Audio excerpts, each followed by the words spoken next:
Trust the process. Arsenal গতকাল premier league শিরোপা নিশ্চিত করার পর থেকে এই কথাটাই খুব খুব আলোচনায় মাইকেল আর্টেটার, যে ট্রাস্ট দ্য প্রসেস।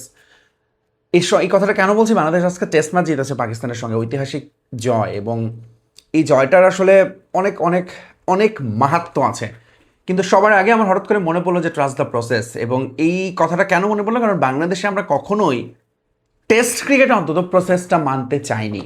আমরা অলওয়েজ শর্ট টার্ম রেজাল্ট চেয়েছি। আমরা খুব খুব খুব অস্থির হয়েছি, না ও হচ্ছে না, ওকে সরায় দাও, ওকে আনো, না এইটা চেঞ্জ করো। And we never thought about like 5 years, 5 বছর তো দূর, 1-2 বছরের চিন্তা আমরা করি না, আমরা সিরিজ বাই সিরিজ চিন্তা করেছি, which is not the process. একই সাথে আমাদের ঘরোয়া স্ট্রাকচার, আমাদের ফার্স্ট ক্লাস ক্রিকেট স্ট্রাকচার, এসব তো আছেই, এগুলো আমাদের প্রসেসের সঙ্গে ঠিকঠাক না। বাট ন্যাশনাল টিমের সাম্প্রতিক সময় আমার কাছে মনে হয়েছে প্রসেসটা মানার চেষ্টা করা হয়েছে, এবং সেটারই ফলাফল আমাদের আজকের এই পাকিস্তানের সঙ্গে দুটো সিরিজ জয়, টানা 4টা টেস্ট জয়, ঘরের মাঠে প্রথমবার তাদের white wash in test cricket. আচ্ছা, এই সমস্ত তো কুইক রেজাল্ট, কিন্তু এই সমস্ত রেজাল্ট পাবার আগে আমার কখনো ভাবনাতেও ভাবতে কষ্টই হতো, বা ভাবনাতে আসতোই না। সত্যি কথা, আমরা সবাই আসলে খুব লিমিটেড ওভার ক্রিকেট প্রিয় মানুষ। টেস্টে বাংলাদেশ এরকম ঘুরে দাঁড়াবে, এত ভালো করবে এইটা, এবং টেস্টে যে বাংলাদেশ একটা প্রসেস মেনটেন করার চেষ্টা করবে, এবং টেস্টে যে বাংলাদেশ নিজেদের বড় দল হিসেবে স্থাপন করবে। কিভাবে বড় দল ভাই? টেস্টে আমরা 26 বছর ধরে খেলছি, কখনো র্যাঙ্কিং শুনেছেন আমরা 7 নম্বরে? আমরা এখন র্যাঙ্কিংয়ের 7 নম্বর দল। আমাদের নিচে Pakistan, West Indies, Zimbabwe. Test চ্যাম্পিয়নশিপের যে টেবিল এখন, সেখানে বাংলাদেশ 5 নম্বর দল, হুইচ ইজ ইটস টেম্পোরারি, কারণ ইন্ডিয়া, ইংল্যান্ডকে উপরে আছে বাংলাদেশ, তারা খুব শীঘ্রই টেস্ট খেলবে, বাংলাদেশকে টপকে যাবে অবভিয়াসলি। বাট প্রসেসটা ঠিক আছে বাংলাদেশের, that's what I main actually. বাংলাদেশের এই এই আজকের জয়টা, এই সিরিজ জয়টা, এবং টেস্ট ক্রিকেটের এত এত এই অর্জন বা ভালো ভালো কথা বলছি, সব কিছুর জন্য একটা আর্সেনালের ওই প্রসেসের মতো করেই হয়েছে। কারণ বাংলাদেশ দলে আপনি যদি দেখেন, এখনও ওয়ানডে দলে ওই যে আমাদের পঞ্চপাণ্ডব যেটাই বলি, তাদের পরবর্তী একটা ছাপ রয়েছে দলে। আমরা গুছিয়ে নেওয়ার চেষ্টা করছি, স্ট্রাগল করছি।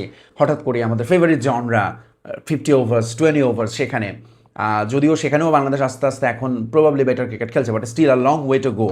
কিন্তু টেস্ট ক্রিকেট তো ভাই আমাদের ধরাছোঁয়ার বাইরে ছিল। Test cricket was not our cup of tea, সবসময় মনে হতো।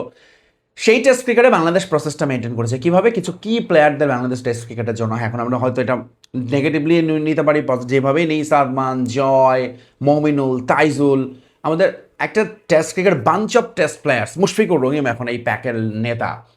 সব কিছু মিলে এইটা হচ্ছে আমাদের একটা, অবশ্যই এই দলটাকে আসলে প্রসেসটা ঠিক রাখতে দিতে হবে, শান্তকে স্বাধীনতা দিতে হবে।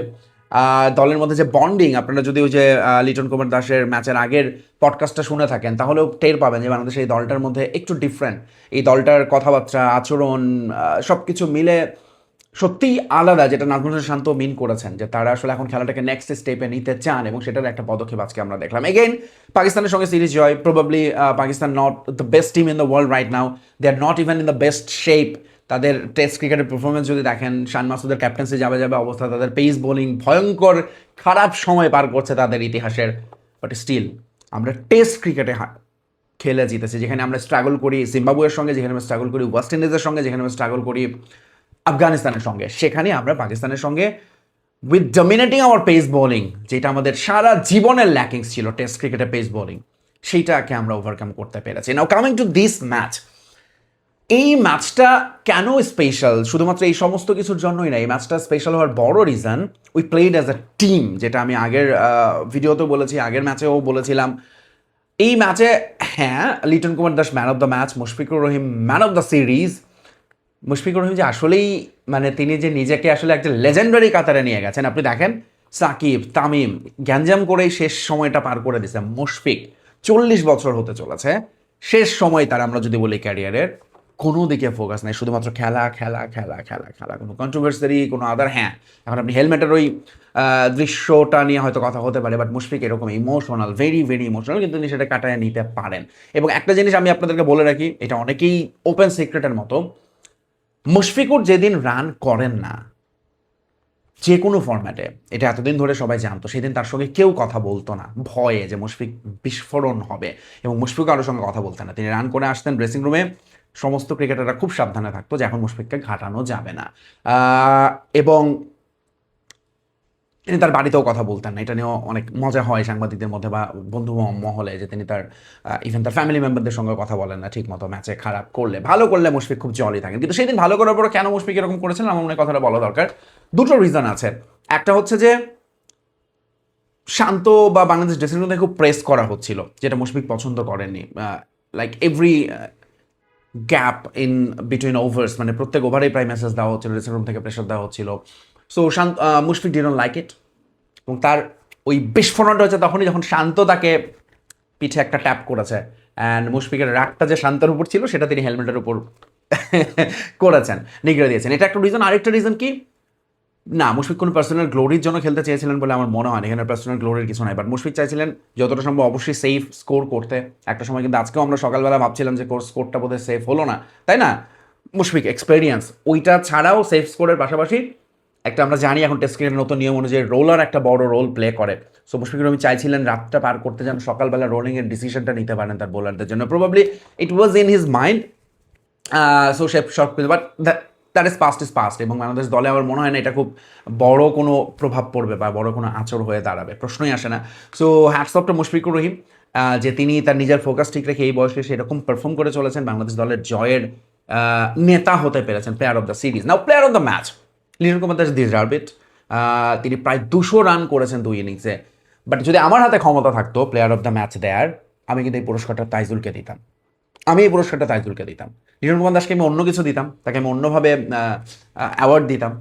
বাট তাইজুল যে কাজটা করেছেন, এগেইন অলওয়েজ অলওয়েজ অলওয়েজ পর্দার পেছনে, অলওয়েজ আড়ালেই থেকে গেলেন তিনি। এবং আজকের ম্যাচেও যদি আপনি দেখেন সবচেয়ে ক্রাঞ্চ মোমেন্ট কোনটা, সবচেয়ে ক্রাঞ্চ মোমেন্টের জন্য আপনাকে ফেরত যেতে হবে 2004 T20 world cup final, India south Africa, এবং তখন ঋষভ পান্তের ওই ক্লেভার মোমেন্ট, তিনি যখন ম্যাচের মোমেন্টাম 30 বলে 30 রানের মতো দরকার দক্ষিণ আফ্রিকার, মোমেন্টাম নষ্ট করলেন, শুয়ে পড়লেন, ফিজিও আসলো, ব্রেক হলো, অ্যান্ড সাউথ আফ্রিকা কলাপসড। আজকের ম্যাচে Mehidy Hasan Miraz did that Rishabh Pant think. তিনি তিনি তিনি তিনি তিনি ওই পজটা ওয়াজ গোল্ড, যেটা আসলে গেটটা ওপেন করে দিয়েছে পাকিস্তানের, এবং তাইজুল ইসলাম ওই গেট দিয়ে ঢুকে পড়েছেন। এবং এই কারণে এত কথা বললাম যে তাইজুলের ওই ব্রেক থ্রু, যেটা যখন জয় থেকে পাকিস্তান 80 রানের মতো দূরে, সারা দিন আছে, অল সেট মনে হচ্ছে দুজন ব্যাটার, তখন তাইজুল মিরাজের ওই মোমেন্ট এবং তাইজুলের ওই বোলিং, এবং তাইজুলকে এটার জন্য আসলে আমার মনে হয় ম্যান অফ দ্য ম্যাচ করা উচিত। যদিও তিনি 6টা উইকেট নিয়েছেন, আরও 3টা উইকেট নিয়েছেন ফার্স্ট ইনিংসে, 9টা উইকেট একজন বোলার নিয়েছেন, 200 রান করেছেন একজন ব্যাটার প্রায়। সো সমান পারফরমেন্সের বিবেচনায় হলেও আমি তাইজুলকে এগিয়ে রাখবো এই জায়গাটায়। My soft corner goes with Taijul. But Liton Kumar দাসের ক্রেডিটকে খাটো করে দেখার কিছু নেই, বিশেষ করে তাইজুলের এই ব্রেক থ্রু যেরকম ক্রুশাল, লিটন কুমার দাসের ফার্স্ট ইনিংসের 100 সিমিলার ক্রুশাল। আর যখন বাংলাদেশের কিন্তু ওই সময় তাইজুলের ব্যাটিংটাও দেখেন, তাইজুলের ব্যাটিংও তো আছে, তাই না? সব কিছু বিবেচনায় নিলে আমার মনে হয় Taijul is my man of the match actually. আপনারা এগ্রি কিনা আমাকে জানাবেন নিচে কমেন্টস করে অবভিয়াসলি। আর কার কথা বলতে বাদ পড়ে গেলাম, একজন যিনি পুরো ম্যাচে ফাঁকা হাতে ছিলেন, নিষ্প্রভ ছিলেন, সেই তিনি সবচেয়ে গুরুত্বপূর্ণ কাজটা করেছেন বাংলাদেশের এই জয়ের পথে। শেষ পর্যন্ত যে একমাত্র বাধা ছিল রিজওয়ান, তাকে ফিরিয়েছেন কে? শরীফুল ইসলাম। একটাই উইকেট বেচারার, এবং তিনি ওই একটা উইকেট দিয়ে বুঝে। So that is what a team do. আপনার সামান্য কোনো কন্ট্রিবিউশনের সুযোগ থাকলে আপনি হয়তো ম্যাচে একটা ক্যাচ ধরবেন, আপনি হয়তো ম্যাচে একটা রান আউট করবেন, আপনি হয়তো ম্যাচে একটা ডিসিশন নেবেন। That's what a team do. 11 জনের সবাই সেঞ্চুরি করবে না, 5 উইকেট 6 উইকেট পাবে না, একটা উইকেট অনেক সময় ক্রুশাল হয়ে যায়, এবং শরীফুল ইসলাম সেটাই করেছেন। That is what the new Bangladesh আমার কাছে এটা। So congratulation to Bangladesh. একটু এনজয় করি আমরা 5-এ টেবিলে থাকার, 7 নম্বরে উঠে আসার, এবং নতুন এই বাংলাদেশের নতুন ভাবে এগিয়ে যাওয়ার। সো আমি আসলে আজকে আবারও ঘুরে ফিরে একটু ওভারওয়েলমড হয়ে গেছি, but congratulation to Bangladesh team. Thank you very